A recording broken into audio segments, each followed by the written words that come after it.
Hi friends, ఎలా ఉన్నారు? Good morning. ఇలా చూడండి, మనం టోవర్స్ తీసాం కదా చెరువులో నుంచి, అవి అన్నమాట.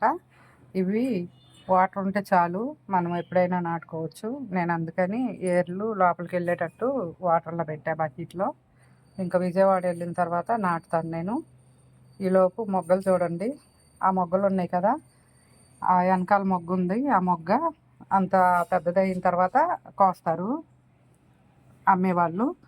మనకి ఫ్లవరు ఇప్పులుకున్నాక తెస్తే తొందరగా రాలిపోతాయని అలా ఉన్నప్పుడు కోసుకొని ఫ్రిడ్జ్లో పెట్టుకోవచ్చు. ఇవి ఉంటాయి మొక్కలు, కవర్లో పెట్టి ఫ్రిడ్జ్లో పెట్టుకొని పూజ అప్పుడు వాడుకుంటారు. నేనైతే చేతితో విడదీశాను అనమాట. ఇప్పుడు ఆ ఫ్లవరు బాగుంది కదా, ఎంత డార్క్ పింక్ అంటే అసలు చూడటానికి మనకి ఇంకా ఏమంటారు, రెండు కళ్ళు సరిపోవు అన్నట్టు అలా ఉంది. చూడండి ఎంత బాగుందో.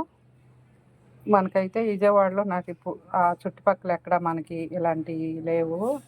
ఇటు హైదరాబాద్ వచ్చేటప్పుడే చూస్తూ ఉన్నా, వాటర్ లిల్లీలు ఒకటి వేరేవి, ఇవి ఒకటి బాగున్నాయి కదా. ఇవి ఎన్ని కలర్స్ ఉంటే అన్ని కలరు మన గార్డెన్లో ఉంటే బాగుంటుంది కదా అనిపిస్తుంది నాకు. ఈ ఫ్లవర్ అంటే చాలా, అసలు ఎంతమందికి ఇష్టం అంటే చెప్పలేము.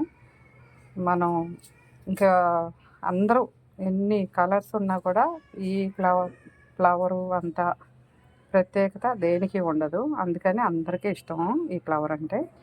చూడండి, మన ఛానల్ నచ్చితే ఫాలో అవ్వండి, లైక్ చేయండి, షేర్ చేయండి, సబ్స్క్రైబ్ చేసుకోండి ఫ్రెండ్స్.